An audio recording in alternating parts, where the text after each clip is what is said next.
Okay. I guess up this morning prepping for UConn. Just really impressed with our game last night. Obviously, you come to this tournament to win. You got to survive in advance, as the old saying says. And whether it's about 1 point or whether it's about 30 points, you got to do that. And just really happy for our players to come out and win the game. We had very good balance on our team. They played really hard, and we got the W.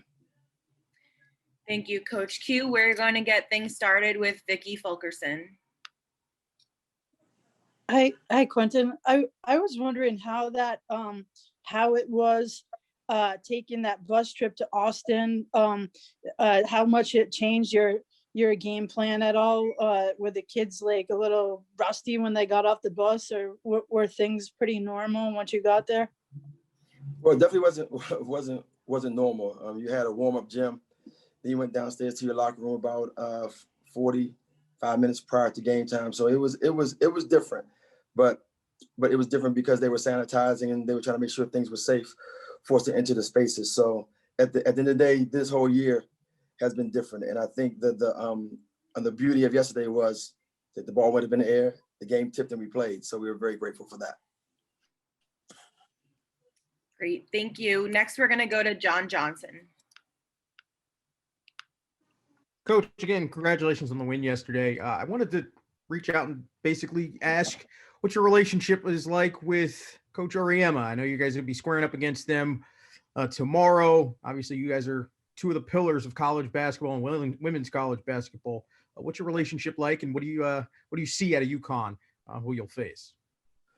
Well, actually, I think that Gino and our relationship has gotten better over the years. To be honest, I think that our competitiveness makes us sometimes oil and water, but I know when we got to the Final Four and they were in the Final Four, and he and I had some conversations that were very intimate between he and I.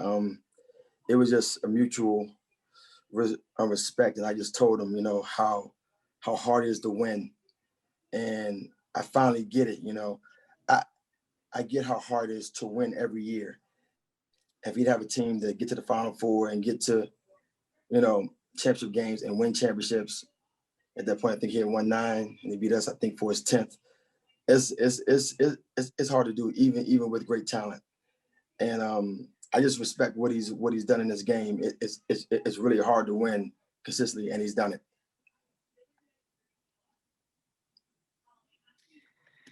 Next, we're going to move on to Patrick Gunn. Going on to that, Coach, last night you told me that you'd rather play High Point. So what challenges does this UConn team present? Well, the reason why I said I'd rather play High Point because I knew that my press conference, I'm going to be over and I could go eat. Because I know nobody want to have High Point questions. So, and it worked perfectly. So the press conference was over once I said I want to play High Point. They were like, well, now for the student athlete, right? Let's get out of here. But UConn is just they're a very good basketball team. They're very balanced, and Paige is just an unbelievable talent. She can score from all 3 levels, and we were watching her on tape, and Vaughn and I said the same thing, man. One of the best freshmen we've seen in a long time that can really come in and impact the game. She is amazing. She's a very good basketball player, playing in a very good system that will allow her to showcase all of her talents. But they have a lot of balance, and it's tough to just focus on her. We know we have to keep her under control and not let her get close to triple-double numbers. But we got to play our game. We got to play our game plan and do what we do. That's why we're here. So we can't go in and change a whole lot. We got to go in and play the way we play. That'll be good enough. Obviously, she's just one player, but how do you defend a player so talented as Paige? Well, it's our team defense. We're not an up the court pressure man-to-man in a half court team. So whoever has her in their area, in our zone, has to do their part in their area, keep her in front, and we have 4 other people in gaps behind her. So we're gonna have plenty built-in help, and that will be enough if we can get into our gaps and play strong. Thank you, Coach. Next, we're going to move on to Roshan Fernandez. You're muted still. Hi, Coach. I wanted to go back to the Louisville game and the semifinal of the ACC tournament, because obviously, you guys lose to Louisville in the regular season, you lose to NC State, both top-seeded teams. But I remember Emily kind of saying that, you guys were one player short in that game, 6 players. And I think you guys lost by like 13, but it was a close game. I guess like how is that progress, and is that kind of progress towards what we're going to see tomorrow against UConn? Well, I just believe that we have a group on the floor right now and a group off the bench that can come in and play multiple positions. That's important for us. We have a hybrid team right now, and Digna is doing a very good job of shifting up and playing a 2 when we need her to spell Kiki or Tiana, and Amaya is doing a great job of stepping in and playing the 5 for us, and also playing some forward for us in our zone. So our team, they're really fighting. They understand our system, and that's what's allowing us to put players in different positions. So I feel very, very, very comfortable with who we have here and the abilities to win the basketball game. Thank you. Next question, we're going to go to Mike Curtis. Hey, Coach Q. Just to piggyback off that question about Louisville and NC State, I know both of those times your team was touted as the underdog. Do you like being in that position? Is it a more comfortable position to play in, or do you like being the top team? Man, I've been underdog since my press conference. So this is what it is, Anytime we play a very good basketball team, we're gonna be the underdog. Doesn't matter. We were on upset alert when the brackets got picked. This is what it is. So we, as people say, can you use that as a chip on your shoulder or whatever? We can't use that anymore because we're underdog every game. So it is what it is, man. We go and just play our game and let the critics be surprised when we win. Thanks, Mike. Next, we're going to move on to Mark Larson. Sunny is 65 here, Q, just so you know. You look fantastic. So you played them in the 2016 championship game, and that's the last championship that they've won. Is UConn still UConn? Yes, they are. They're a very good basketball team, and I think a lot of it just lies into their recruiting. They recruit great players, and they get great players to step into their system, and they run a great system. I know earlier in the year when people watched them saying that they look a little choppy, people got to remember we didn't have a preseason. Right? We didn't have practices, and the run that chin offense they run and to be able to read options off of that stuff, it takes time, and they got freshmen and sophomores that stepped in and has really done a good job. And I knew they would get better as the year went on, and they did. So same thing with us. It's tough. We're trying to put in our zone and put in our principles. We don't run one of those one of those little zones where you just play high and jump around and do jumping jacks. We got coaches and we got scheme, and it's tough to get that stuff in place on young kids. And they're getting better and better because they've been able to practice more, play more, and they're tough. I guess what I was getting at is, when they won the 4 straight championships, it seemed like a lot of times teams got on the floor with them and they almost knew they weren't going to beat them. Do they still have that intimidation factor? I know you guys have played them enough, so maybe not for you guys.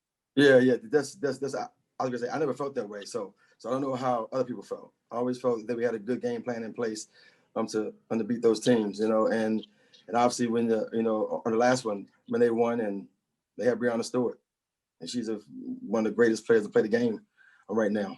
And so I don't know. I mean, I don't know how others feel, but we got to go in and put our game plan together, go out there and play our game and live with the result. Good luck, man. Thank you. Thanks, Mark. We have time for a couple more questions for Coach Q today. We're going to go to Tim Nolan. Hey, Q, going off those questions from Mark, looking at the bigger picture, you guys now in program history are 0-22 against the AP top 5. Does that weigh on you at all going into, thinking about it today and going into tomorrow? Not at all. Not at all. I wasn't even aware of that number till you just said it. I thought we beat a couple, man. But yeah, no, not at all. Because at some point you're going to have to put a 1 in front of that number. Could be tomorrow. We're going to move on to James Corrigan. Hey, Coach, going off of you talking about the strengths of UConn, is there any place where you believe you have the advantage over them? Well, I just believe that you can have a system in place and you can always sit home and play chess with it, right? And figure, if we do this, that's going to be an advantage. If they do that, we're gonna gain advantage. I don't know if you can look at teams who have great balance and say I definitely have an advantage at this aspect of the game or at this position, because they play with such great balance and their system runs itself pretty much, as you can see with Gino being out and Chris stepping in and doing a great job. I just believe that we got to just do the things that we do. If we play well, if we can create a margin, then that's going to be our advantage. If we don't, that's going to be our disadvantage. So I can't say there's one aspect of the game that we got a clear-cut advantage, because they're a very good basketball team. I feel that we are too. So. All right, we are going to go to our last question today for Sean McFarland. Hey, Coach, obviously it's different players on both sides from the last time you guys played in the tournament, but is there anything you can take away from playing a team like UConn in the tournament a few years back, or is it not applicable because it's just two completely different teams now? Yeah, I don't think it's close to being the same, but at the end of the day, I've been competing against UConn since my first year of being a head coach. So I've seen them forever, so for me, it's just about putting your game plan in place and executing it and winning the basketball game. And that's what's going to be more important. He plays pretty much the same. We are a little different because we press a little bit more than previous years. But at the end of the day, I think that we're both very familiar with each other, and our game plans and our players are going to come out and win the game. And the last question for you, obviously Tiana sat out last year. What have you seen her bring to this team? Not just on the court and what she can do as a player, but just the way has the team kind of rallied around her? I'm sure you've been asked this before, but just how has that impact been had on this team with her being back this year? I think it's just a stability, and whenever you have your point guard back, it's like having your quarterback back on the field, right? You have a comfort in it, and Tiana is going to compete, and that's the biggest thing in college sport, that you compete, and you compete at a high level, and you go as hard as you can go. And no matter what the outcome is, I never go out there thinking that she didn't compete at the highest level. Thank you for your time today, Coach Q. Media, we will be joined momentarily by Tiana Manakahia. She is joining us.